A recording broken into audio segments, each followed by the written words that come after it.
Quinte United Immigrant Services, or QUIS for short, has been helping newcomers in the area feel welcome and at home for the past 25 years. It is often the first place newcomers seek out when initially settling here. We sat down with the organization's executive director, Orlando Farrow, to find out a little bit more about QUIS and his experiences.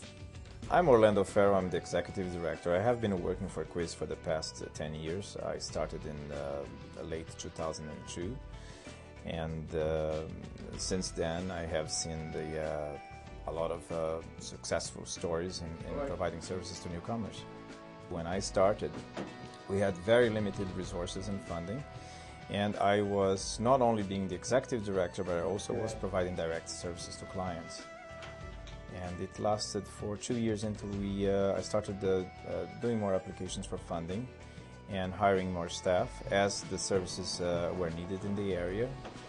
And since that point in time, we have established new programs.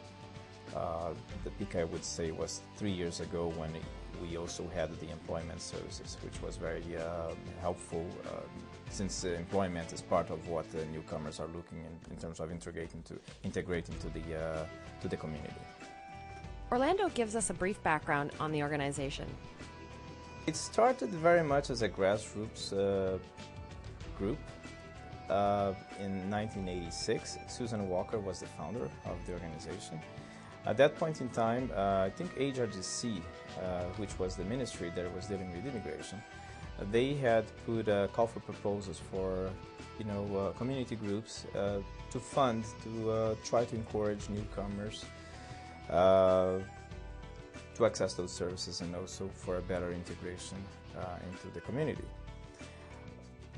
From that time on, there was quite a lot of newcomers moving to the area. And I would like to emphasize that this has been, 25 years now since the incorporation, 24 years since it started.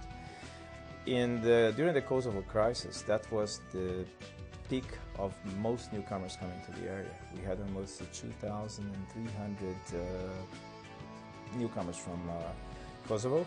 They were being hosted at the Trenton base.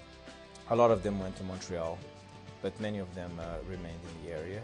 Some of them later on moved on to Toronto. At that point in time, QUIS had about 14 staff that were working directly with the base and just trying to help in terms of the triage and all the process that followed. From that time on, we had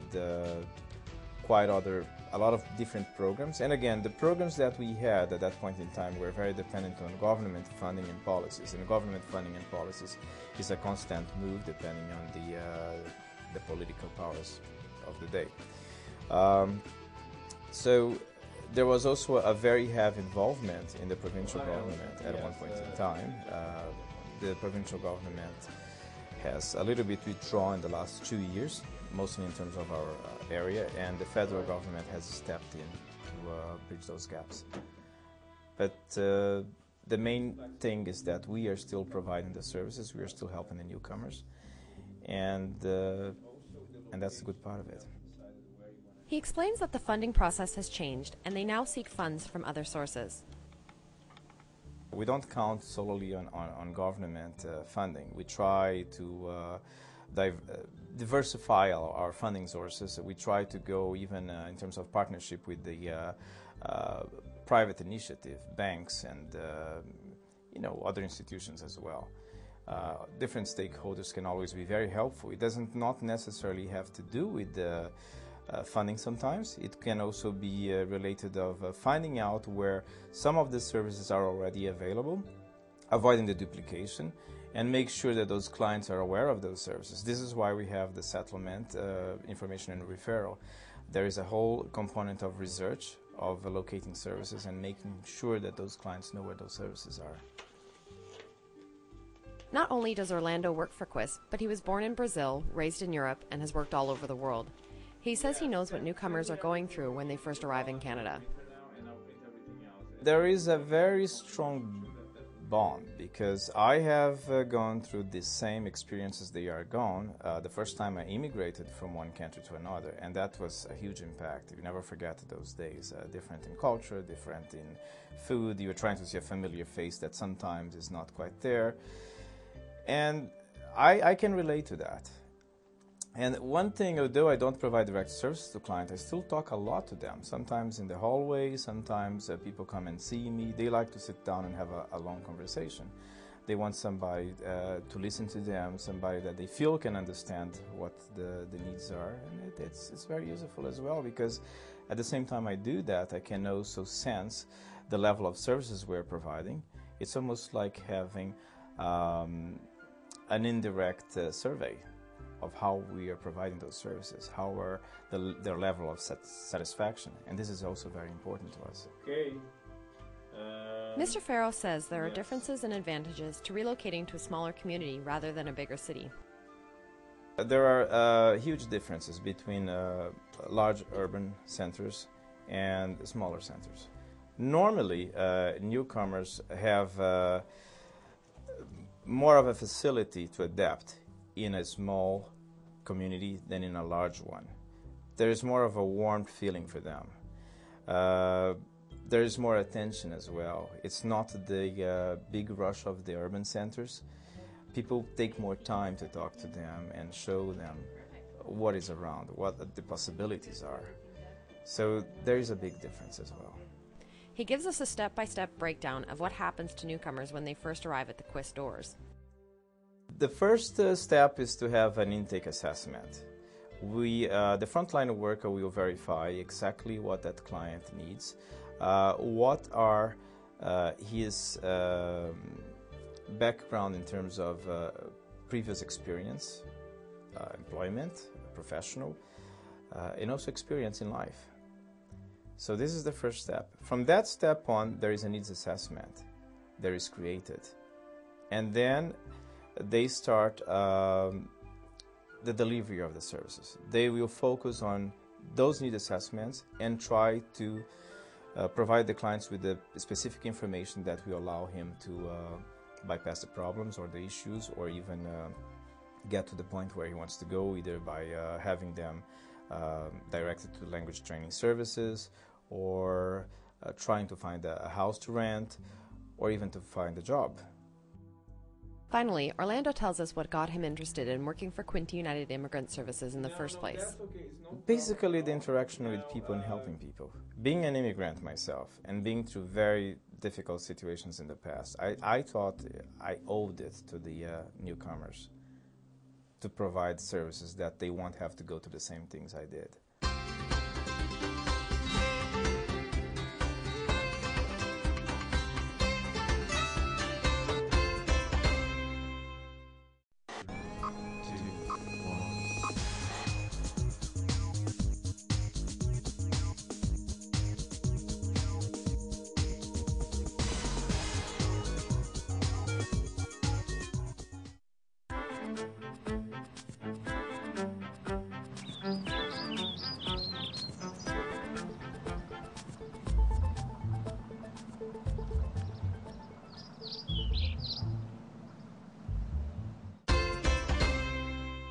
Quinte United Immigrant Services frontline workers are the settlement services workers Kat Fisher and Yvonne Ferguson. Let's meet them.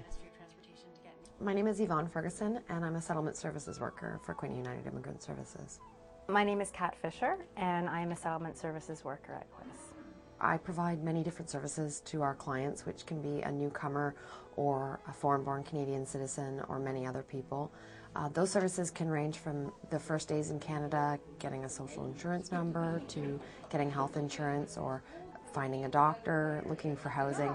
There's many different things that we can do for a newcomer, or for someone that's maybe been here for a few years, is looking to get prepared to apply for Canadian citizenship. We can also help them with that procedure, and there's many different avenues that we can use to help someone over the years, or if they're brand new here in Canada. We provide most direct services to the clients. Generally, if someone's coming in for an appointment, they will be coming in to see myself or Kat. They may meet a different person at the desk when they come in, or they may interact with another person from our office if it's for something like, say, a translation. but the majority of the client services are provided in settlement. I've been working at QLIP for almost 4 years, 3.5 years, and when I first came back to Belleville after traveling, I decided I wanted to do some volunteer work, and I came to QLIP to volunteer because my history and my background has been working with newcomers, working with immigrants, working in cultural situations. So I wanted to do something like that. I came to QLIP and I volunteered for, I think it was about 6 months, to work with a newcomer student and help him with his English as he was going through high school, and that was a really fun experience for me. And then I really wanted to work here because I love the environment, I love the staff, and I've always wanted to get into settlement services. So I decided to apply for a job that came up as the coordinator for the translation interpretation service. I ended up getting the job, and I did that for 3 years. Just recently, in the last 6 months, a position came up at QLIP as a settlement services worker, and I applied for that because that was sort of my ultimate goal, to work here. Yvonne will fill us in on a typical day at QLIP. Generally, I'll have anywhere from 3 to 5 appointments in a day. Each ranges anywhere from 45 minutes to an hour and a half. One appointment is generally one issue per client. So if someone would come in the first thing in the morning, I would see them for housing, and we might talk about looking for an apartment in Canada, or we could talk about how to buy a home in Canada. We do provide a lot of information and referrals to other service provider organizations. So generally, a lot of our appointments entail doing information and referrals. Meeting with clients is not the only thing they do at QLIP. They also offer a number of opportunities for newcomers to take advantage of. We also have a lot of different events or activities like workshops or information sessions. We provide information sessions or workshops once a month usually. They can be on anything from employment to healthcare, Canada Pension. We do that monthly to provide our clients with information about what they can access in our community. Basically, it's a great way to provide information about a service or something specific to Canada to a lot of people at one time. Those are generally successful. We have anywhere from 5 to 20 people in those workshops. The feedback from this is very, very positive. For events, we can have things like potlucks or the Good Food Box, the Community Development Council, so we supply them information about how they can get sort of a cheap box of food, like a lot of food for a really good price. We've done our suit drive. We had suits donated from Moore's Clothing for Men, which were donated by the community at large.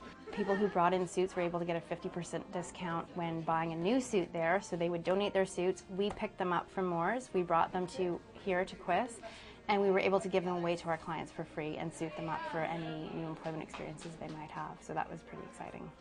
Christmas parties. Merry Christmas! The QLIP holiday party usually takes place in early December. It's basically a party to sort of invite all of our clients to come and see what we do at the holidays in Canada. Usually we have Santa Claus and he gives gifts away to the kids. It's generally for the children, and we invite the families, and we have a little bit of a dinner. We usually have pizza, and some people bring snacks and food as well. We have crafts, we have giveaways that we give away to the clients. So we try to invite everyone with children to the party so that they can experience what a holiday celebration is like in Canada. And that's just a great way to bring the community together as a whole and to get newcomers to act as part of a community, and that way they might also get their own networks and social groups going. The QLIP office is not the only place you can find them for help. As the person at QLIP that does the outreach services, I also provide services at the Belleville Public Library. We provide it every Thursday from 4 to 7 p.m. at 254 Pinnacle Street, across from the main circulation desk. It's almost like a mini office. So newcomers who maybe work till 5 o'clock when our office closes, they can still access services at the Belleville Public Library. It's a great opportunity as well for the settlement workers to provide an orientation to the local library for newcomers, because it is such a community center. They can learn about where they can get books in their mother tongue, how to access the internet, borrow a book or a movie, while still receiving regular settlement services from our office. It's also a very accessible location for many people. They tell us why they do what they do. I think obviously just working with the clients. I mean, having them come in